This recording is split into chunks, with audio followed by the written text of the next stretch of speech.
Começa agora mais uma edição do programa Paideia, o seu encontro semanal com a cultura científica. Daqui a pouco você vai ver o que observar no céu dessa semana. Vai saber um pouco mais sobre mudanças na legislação relacionada ao licenciamento ambiental, na coluna Mídia e Ciência, e conhecer pesquisa sobre migrações realizada na UFSCar.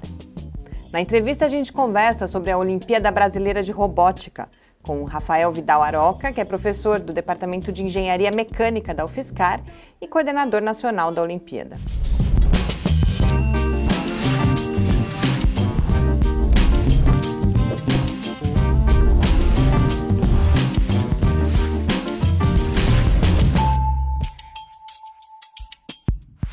Olá! É sempre um prazer estar de volta aqui no Paideia, nesse nosso encontro semanal com a cultura científica. E para apresentar o programa hoje comigo, aqui no estúdio, Gustavo Rojas. Boa noite, Gustavo. Boa noite, Mariana. Boa noite aos ouvintes, aos espectadores do Paideia. Mais uma edição no ar. Vamos lá. Vamos já saber o que observar no céu dessa semana.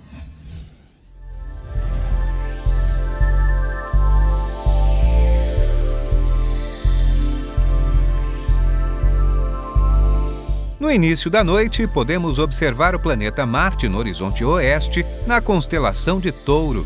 Ele fica visível até às 7 da noite. A leste, podemos ver Júpiter, visível na constelação de Virgem, até às 3h30 da manhã. Saturno aparece a leste às 8 horas, na constelação de Sagitário.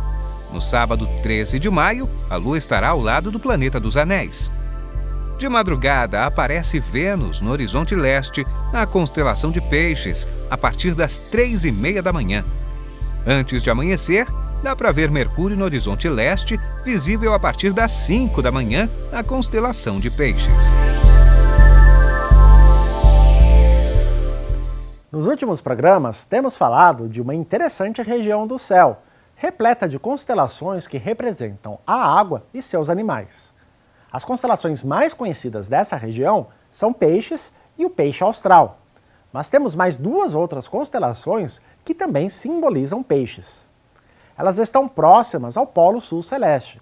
São constelações recentes, criadas no século XVI pelo astrônomo holandês Petrus Piancius. Ele adicionou 12 novas constelações a uma região até então desconhecida dos astrônomos europeus, por estar situada muito ao sul da esfera celeste. Essas constelações foram baseadas nas observações pioneiras dos navegadores holandeses Peter Kaiser e Frederik de Ruijten, que viajaram para a Ásia, a África e a América do Sul, e que retratam a exótica fauna do Novo Mundo. Dentre as constelações criadas por Piancius estão o Dourado e o Peixe Voador. O Dourado é conhecido por abrigar uma das galáxias mais próximas de nós, a Grande Nuvem de Magalhães. Já o Peixe Voador não possui estrelas brilhantes. Seu objeto astronômico de maior destaque é a exótica galáxia anelada Lindsay Shapley. Completando o nosso aquário cósmico, temos o Golfinho, que não é um peixe, mas sim um mamífero. O Golfinho é uma pequena constelação localizada próxima ao Equador Celeste. Uma curiosidade envolve os nomes das duas estrelas mais brilhantes do Golfinho, chamadas Sualocin e Rota-Neve. Esses nomes apareceram pela primeira vez no século XIX, num catálogo elaborado no Observatório Italiano de Palermo. Quando lidos ao contrário, esses nomes viram Nicolaus Venator, uma homenagem ao diretor do observatório. Até o próximo programa e céus limpos a todos!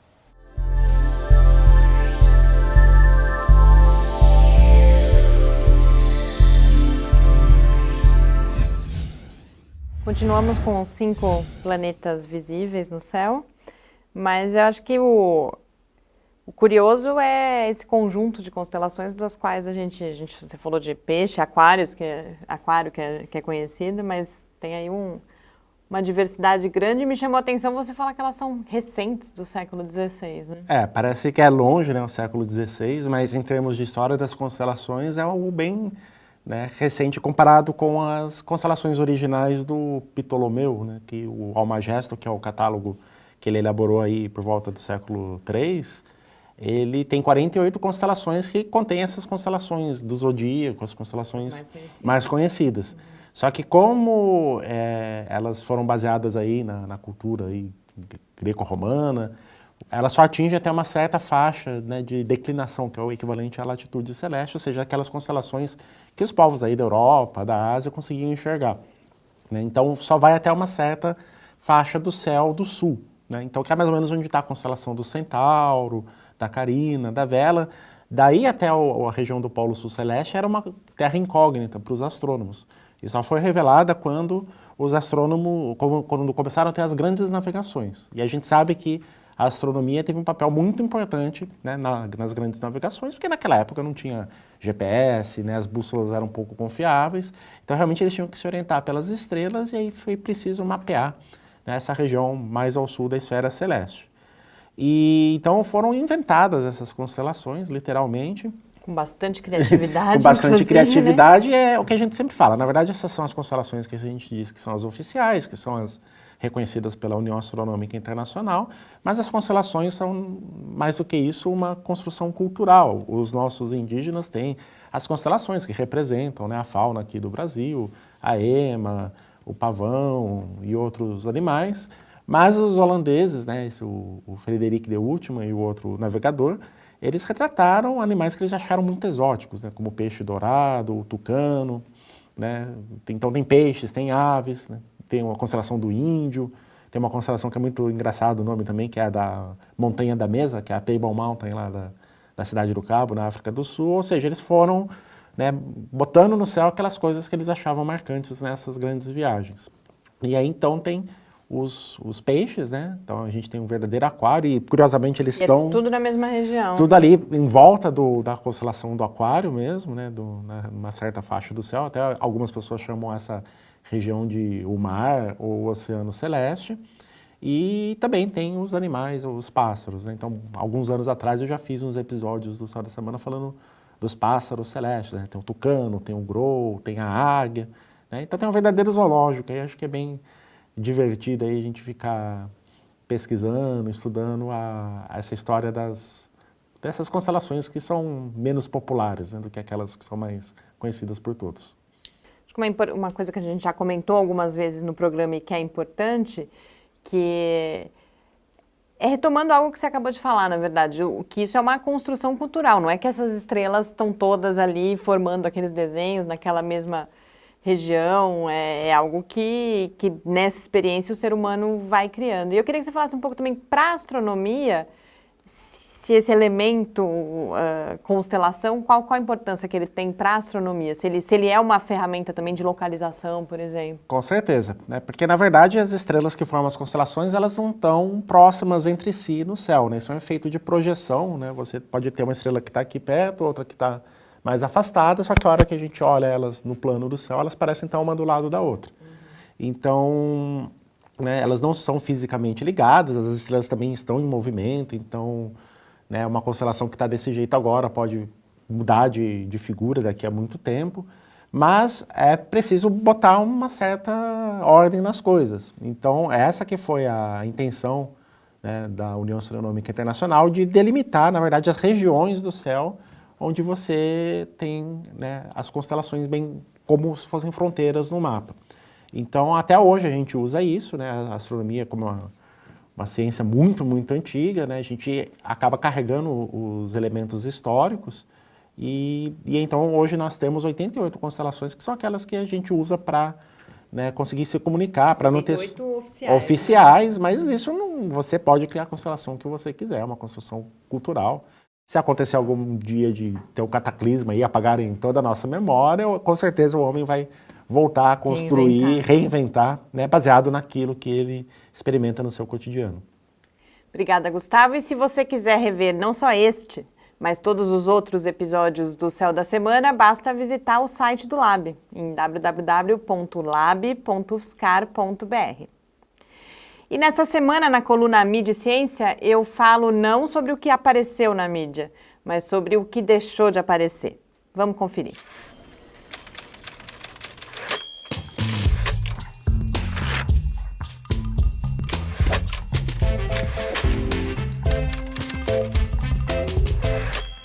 Quando a gente busca ter uma relação crítica com a mídia, a gente precisa prestar atenção em como as coisas acontecem.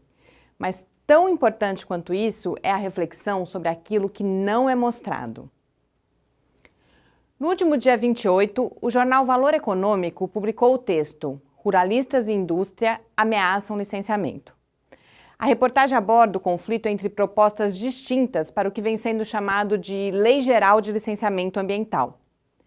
Essa é uma discussão de pelo menos 13 anos, já que o projeto de lei original sobre a questão é de 2004. Mais recentemente, o Ministério do Meio Ambiente vinha buscando uma alternativa que conciliasse desenvolvimento econômico e proteção ambiental.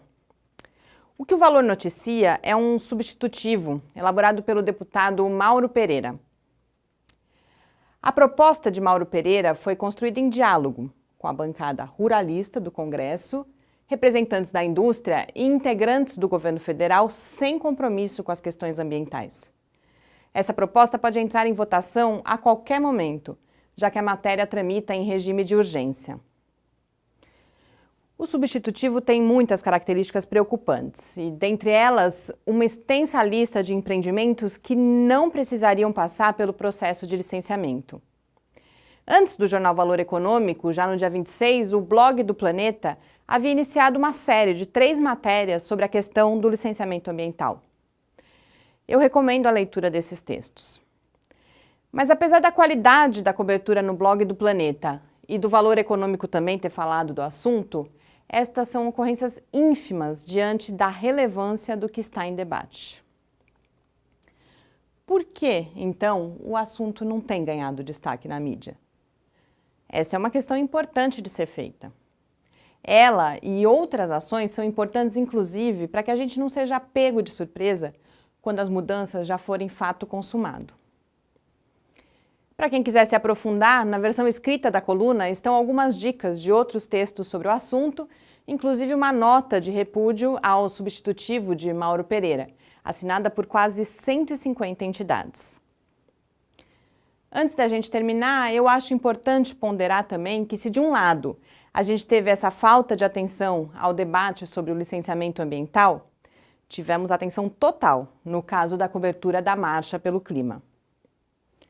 A marcha aconteceu nos Estados Unidos no dia 29, marcando os 100 dias do governo Trump.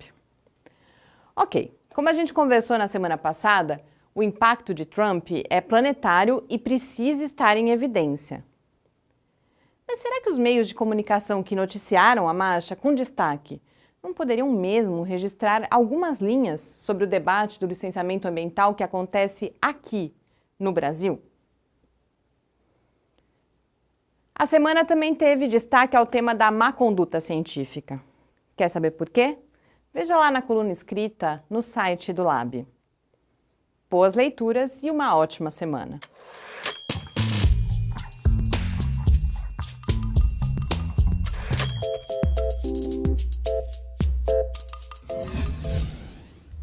Estamos de volta aqui no Paideia. Já já a gente conversa com o professor Rafael Vidal Aroca, que é do Departamento de Engenharia Mecânica aqui da UFSCar. A gente fala sobre a Olimpíada Brasileira de Robótica.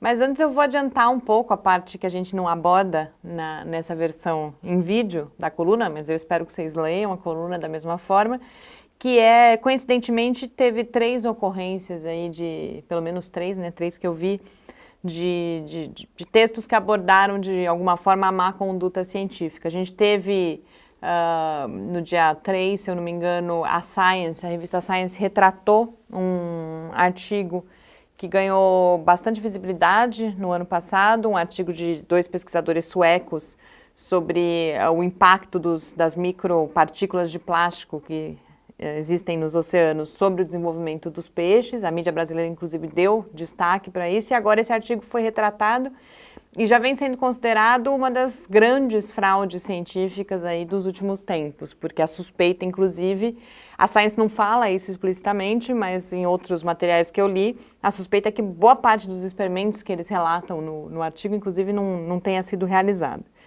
A Folha de São Paulo também fez um editorial sobre as novas medidas da FAPESP para coibir a má conduta científica. O editorial se chama Confiança e Controle. A FAPESP não vai mais disponibilizar o que eles chamam de reserva técnica institucional, né, que é uma porcentagem dos apoios à pesquisa que vão para as universidades, não vão disponibilizar para as universidades que não tiverem escritórios dedicados ao controle da má conduta, ou da boa prática, na verdade, né, favorecedor da boa prática científica. Me incomodou um pouco a ênfase que a Folha dá ao controle. Eu acho que falta abordar toda a parte de formação, de conscientização, que a gente sente principalmente, já vi algumas discussões aqui na UFSCar, os estudantes falando que eles sentem falta disso, inclusive de saber o que é a boa prática científica, o que é a má conduta. E aí eu dou uma dica de leitura do blog da Cielo, que é o Cielo em Perspectiva, em que ele está, de certa forma, abordando isso também e defendendo a publicação aberta, os periódicos abertos, como uma alternativa que facilitaria a identificação da má conduta, já que com mais pessoas, o que eles defendem, o autor dessa postagem, que quanto mais pessoas têm acesso a um determinado artigo, por exemplo, mais facilmente a comunidade científica poderia, por exemplo, identificar que houve uma fraude. Essa é uma ideia interessante, né? Ela vai meio na direção da sabedoria das multidões, né? Que é o que os cientistas que trabalham com ciência cidadã, né? Projetos que você abre os dados para a comunidade, acreditam, né? Porque se várias pessoas apontam um erro, né? Ou apontam que uma coisa é válida, provavelmente elas estão certas, né? Então, que essa é a ideia e talvez esse mecanismo, né? Isso sem falar na questão, né, dos periódicos que são pagos, eles acabam se tornando quase que um clube, né? E a próprio sistema de revisão por pares, ele tem seus defeitos, né? Mas, enfim, não existe solução mágica, não vai se acabar com essa má conduta aí do dia para a noite, mas isso também é um reflexo, né, da própria política científica, né, que tem acontecido aí nos últimos décadas, né, no Publish or Perish, né, que é o publique ou pereça.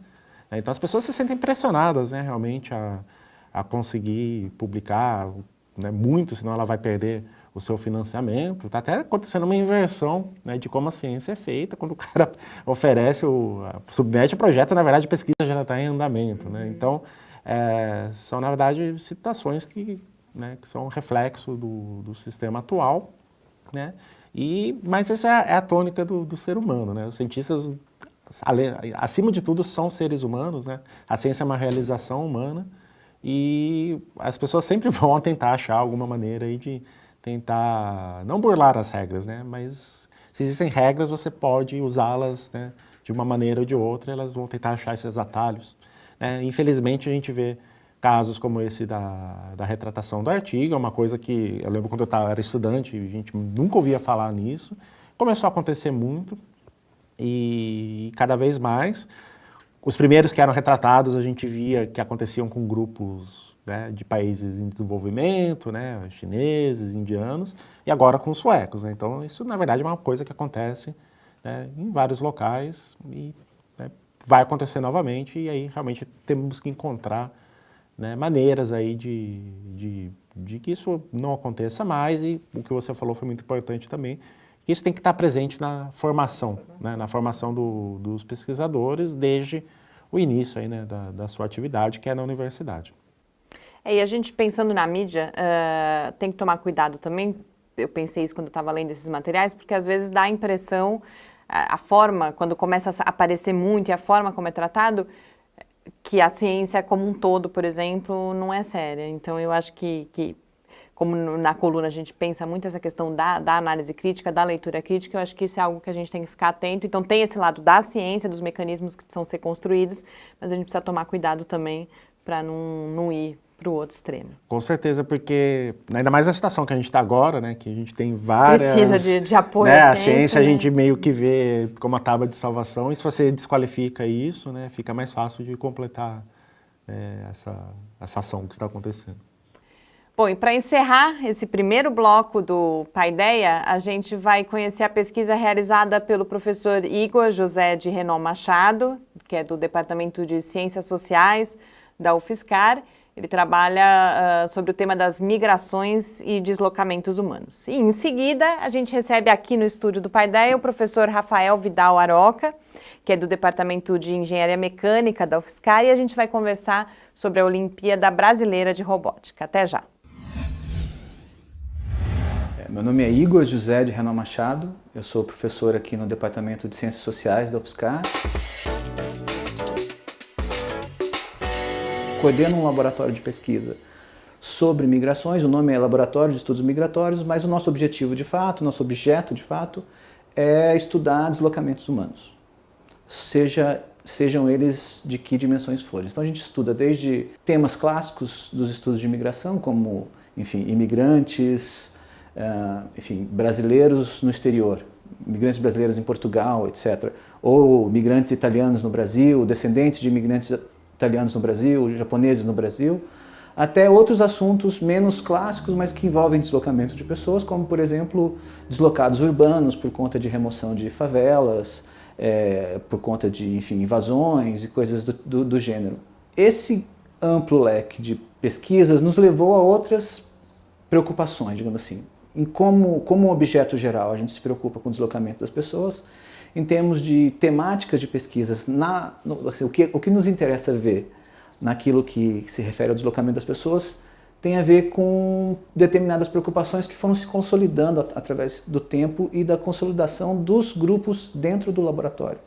Então, por exemplo, a gente desenvolveu um grupo de pesquisa específico para pesquisar imigração japonesa no Brasil, e isso trouxe algumas questões específicas para o nosso projeto, que giravam em torno das questões relacionadas ao parentesco e à migração, a ideia de como é que determinadas ordens de parentesco influenciam na experiência migratória de gerações que se passaram já no Brasil, depois de um movimento inicial que se deu no passado, e como isso vai influenciar, por outro lado, o deslocamento de brasileiros agora, descendentes de japoneses para o Japão. A gente tinha uma linha de pesquisa que se preocupava em estudar Governador Valadares e as famílias dos imigrantes, dos emigrantes valadarenses que ficavam no Brasil. Então, assim, a gente fez bastante trabalho de campo com as famílias dos emigrantes aqui no Brasil.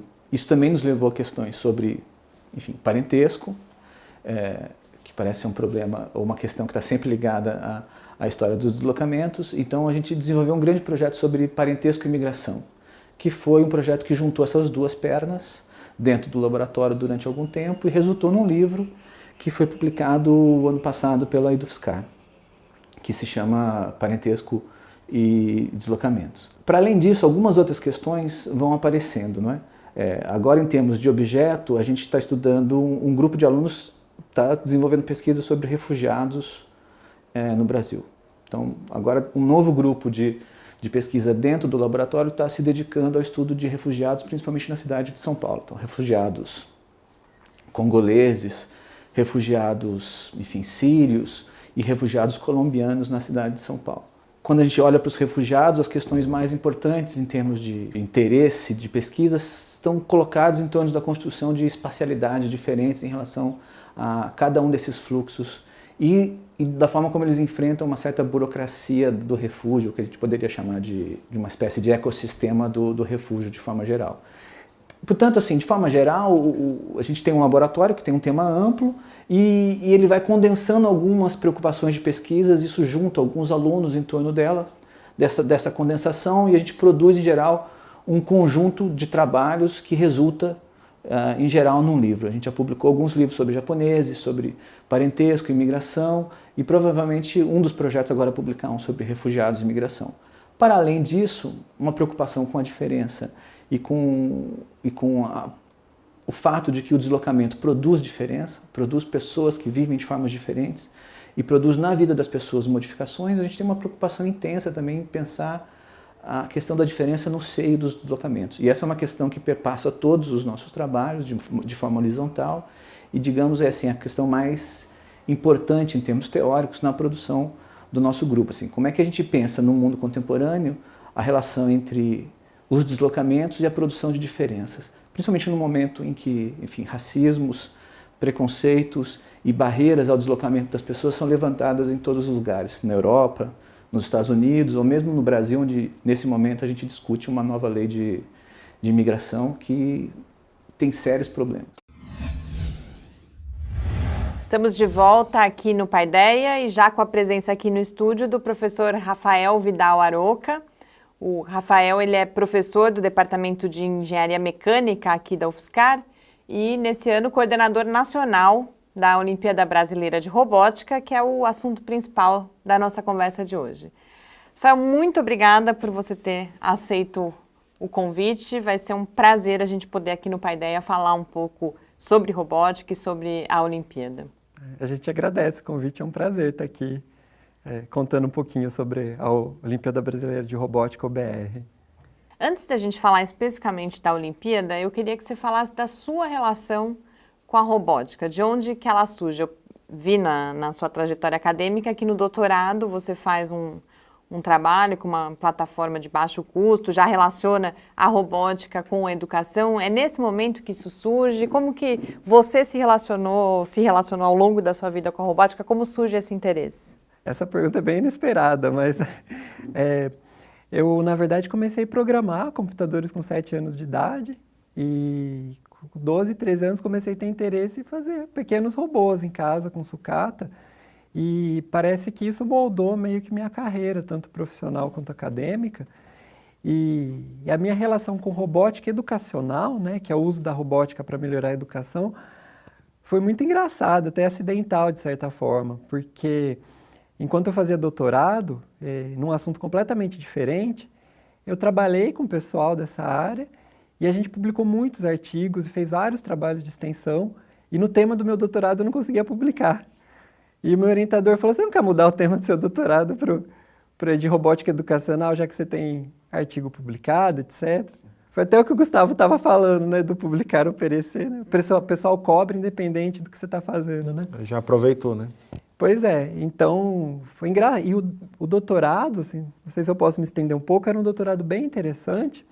É uma luva, no fim depois a gente conseguiu publicar, mas quando você vai colher frutas no campo, se a colheita é feita na hora errada, ela pode não ser tão doce, pode estragar. Então, é uma luva para o trabalhador rural, quando ele vai pegar a fruta, fala se ela está boa ou não.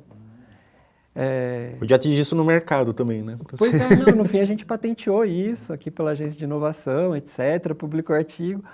Só que é meio irônico, né, você não poder defender o doutorado porque não publicou um artigo, e o trabalho era, de certa forma. Então, desculpa ter aberto os parênteses, então, de forma acidental, porque eu tinha artigos publicados na área, a gente acabou mudando o tema do doutorado, e foi muito legal, porque eu gosto muito do assunto.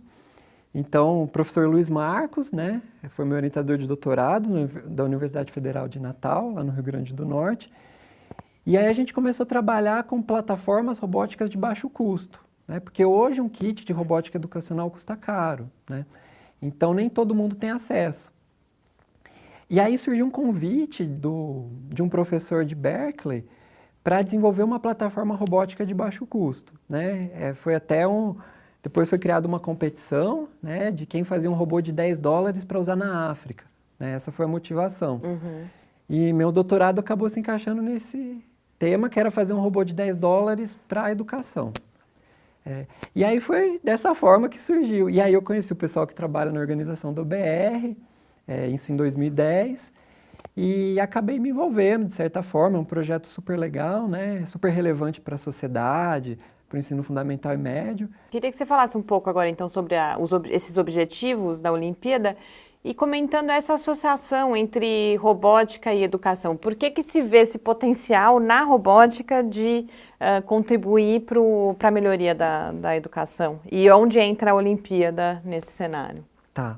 Então, o que vários pesquisadores têm constatado, já faz bastante tempo que isso é estudado, o pioneiro, inclusive, é o professor Papert, do MIT, ele morreu ano passado, e várias pesquisas constataram que atividades que têm prática, mão na massa, ajudam a fixar melhor o conhecimento. Esse é um ponto importante que a robótica proporciona. Outra coisa é a questão motivacional de vir uma coisa lúdica, vir uma brincadeira. Isso, então o pessoal, vou montar um robô, vou fazer o robô fazer uma certa coisa, tem um desafio.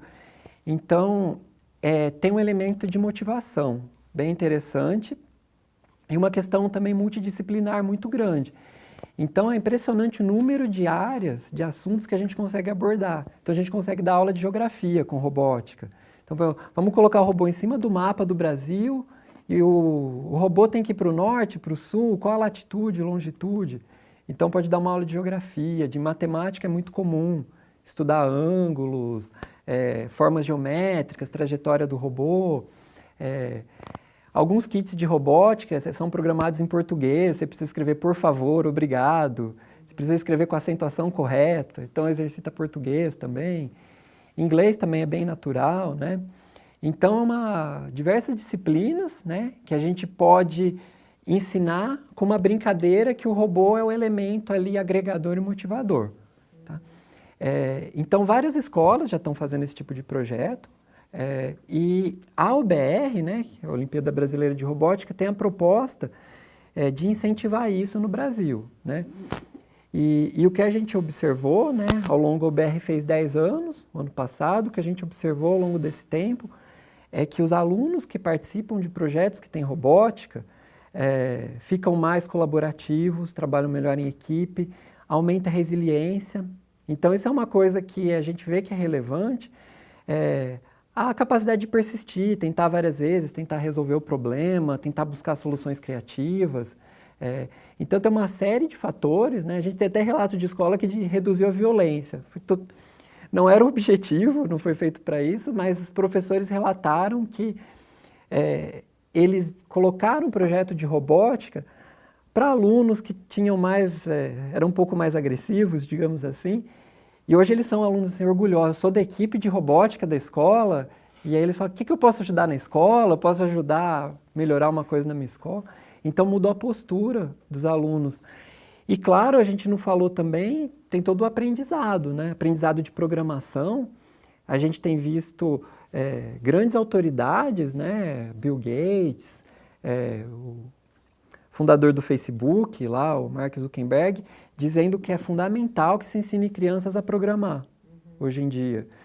Por vários motivos. Um deles é aprender a resolver problemas, né? Programação ajuda a gente a estruturar um pensamento lógico para resolver problema. Então, a UBR propõe alguns desafios, né?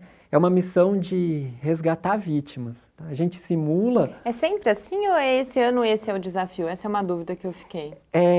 Em anos anteriores, logo no começo, era um sumô de robô. Tá? Mas a UBR tem um conselho superior, que são professores de várias universidades, e chegou-se à conclusão que a gente não queria nada que incentivasse uma competição direta. Então, hoje, tem sido sempre assim, tá? São vítimas e o pessoal tem que fazer um robô autônomo, sem controle remoto, que vai localizar e resgatar essa vítima. E aí a equipe tem que se superar, não é uma competição direta, né? Embora tenha pontuação, mas não é uma competição direta entre dois robôs. Você tem que fazer um robô que... Antes era tipo uma batalha, assim, entre um Antes robô e outro. Era um tipo de batalha, mas a gente achou que... Tem aluno de 7 anos que participa de ensino fundamental, a gente achou que não seria um exemplo legal, né? Então, tem sido assim e tem um outro motivo por ser assim, que a UBR classifica para uma Olimpíada Internacional de Robótica, chama RoboCup. E essa é a modalidade que tem na RoboCup também. Então, a gente tem que ter mais ou menos os mesmos moldes para poder mandar o representante do Brasil, né? Mas voltando um pouco, queria que você apresentasse essa estrutura toda da Olimpíada, porque ela tem uma primeira etapa, que é uma primeira fase que é teórica, e depois essa parte prática, e também tem as diferentes etapas, primeiro na escola, depois a regional, a estadual e a nacional, né? Isso. Foi bom você ter falado isso, Mariana, que a gente tem 2 modalidades, né? Tem a modalidade teórica, a modalidade prática, e elas são completamente independentes, tá? Então, às vezes alguns alunos acham que tem que participar das 2, né? A modalidade teórica é a escola, o aluno que não tem recurso para construir um robô, ter a oportunidade de fazer uma prova teórica com os conceitos que ele aprendeu em sala de aula aplicados a problemas de robótica. Então, tem uma comissão de professores, essa comissão pega os parâmetros curriculares nacionais do MEC e analisa o que é ensinado no 2º ano do ensino fundamental. É ensinado multiplicação, é ensinado divisão. Então, a gente coloca lá um problema... o robô tem 50 parafusos e precisa dividir em 10 caixas, Então, a gente coloca problemas que usam assuntos ensinados naquele ano específico do aluno, né? Tem uma prova por nível, mas sempre trazendo para problemas reais que a robótica pode resolver. E aí familiarizo esses alunos com a robótica a partir disso, inclusive, Isso, né? Essa que é a ideia. E a prova tenta introduzir alguns conceitos. Então, fala, um sistema robótico usa um sistema de controle internamente, o sistema de controle usa uma equação matemática. Então dá uma explicação e pede para resolver um problema. Tá? E essa prova ocorre no Brasil inteiro, né? A gente tem mais de 55% dos municípios do Brasil que participam. Tá? O ano passado foram 111 mil alunos. O nosso modelo de trabalho, a gente não tem muito recurso, então a gente envia as provas para as escolas em PDF, cada escola é responsável por imprimir sua prova, e o próprio professor envia os gabaritos para a gente manda um gabarito, tá? E o nosso sistema tem uma correção automática, então o professor manda uma folha de resposta, o nosso sistema corrige e distribui notas, tá?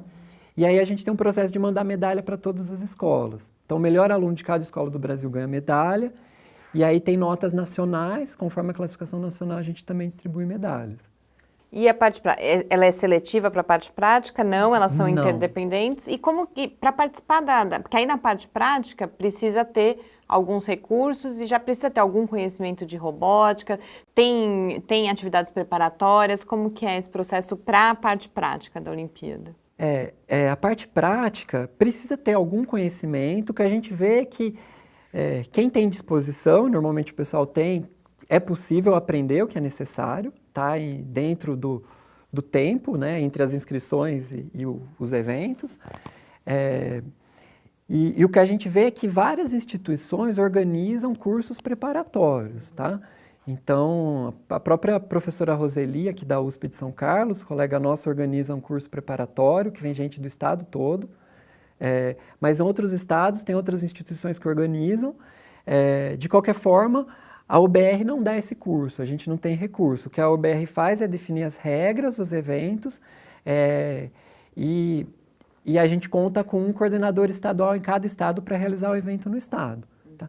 Como são muitas equipes, tá?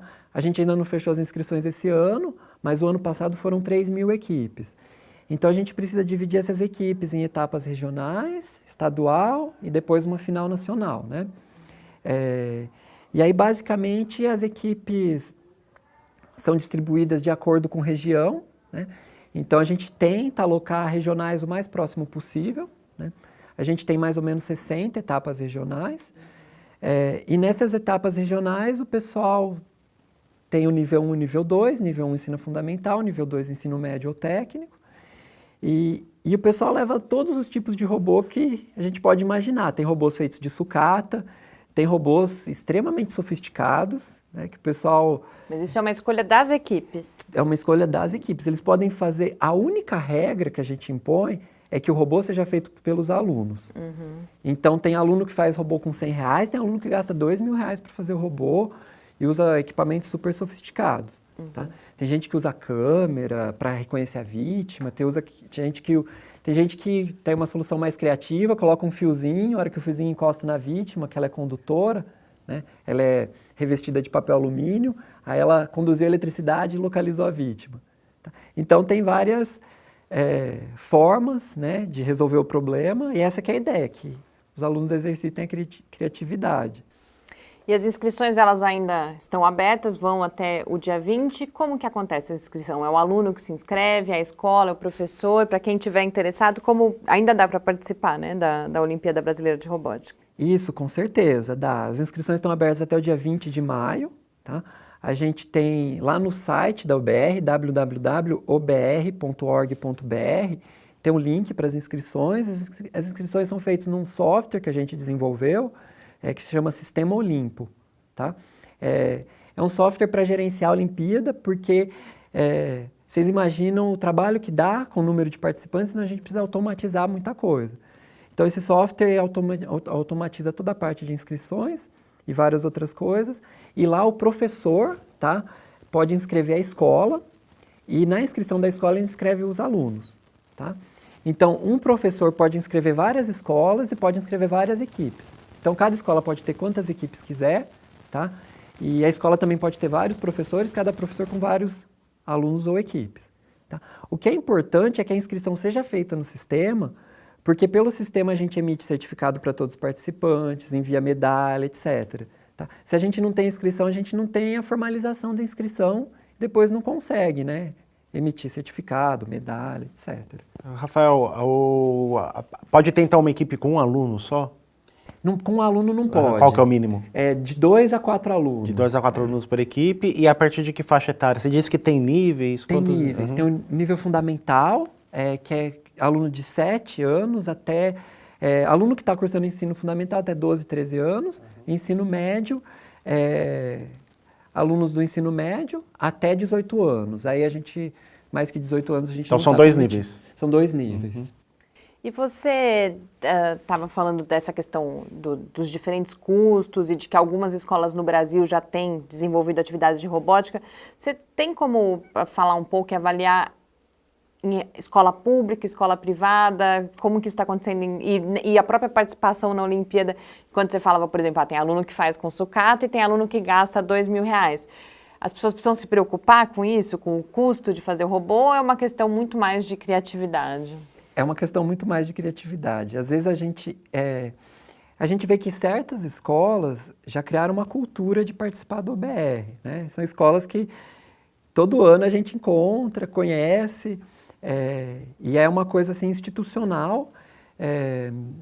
E a gente vê que o fato da escola ter isso é super legal, mas não faz a diferença. O que tem feito a diferença que a gente vê é a criatividade.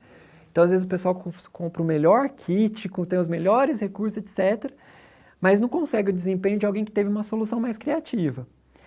E nesse aspecto, a gente tem relatos assim, impressionantes, assim, até que mudaram a vida de muitos alunos de escola pública.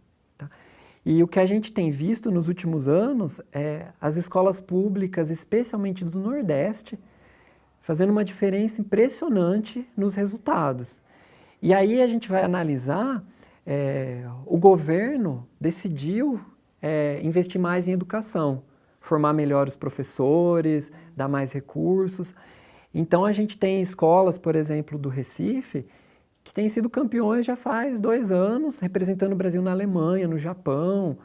E não só no OBR, tem outros eventos, competições de robótica, eles também estão tendo bom desempenho.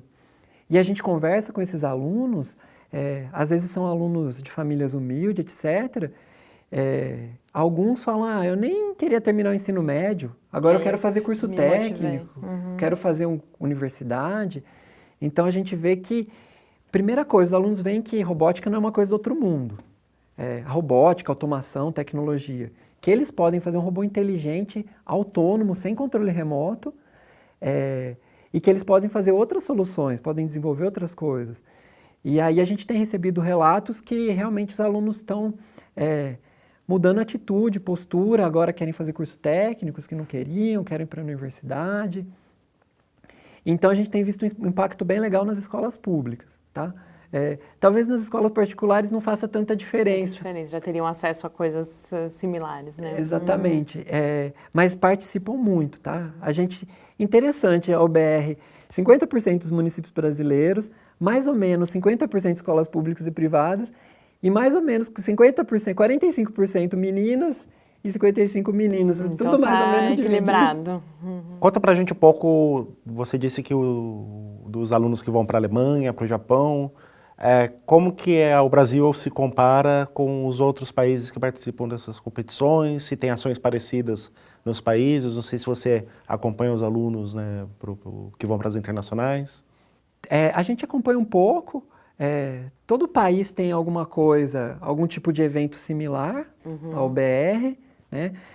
E a gente tem visto o pessoal do Brasil se destacar bastante, tá? Nos últimos anos a gente teve equipes que ganharam prêmios do Brasil, então representando o Brasil perante todos os países nessas competições internacionais de robótica, e alunos de ensino médio, né? Ensino fundamental, ensino médio, e você vê quando esse pessoal volta, o prefeito vai receber no aeroporto, né? É uma festa toda, né? Que vários de escola pública foram lá representar o Brasil, ganharam um prêmio, né? Estão trazendo isso para o Brasil. Então é uma coisa assim uma coisa muito recompensadora em termos de evento, em termos de sociedade brasileira, né? E para o UFSCar? porque esse é o primeiro ano agora que a coordenação é da UFSCar, você já atuava há 4 anos, você me disse, como vice-coordenador.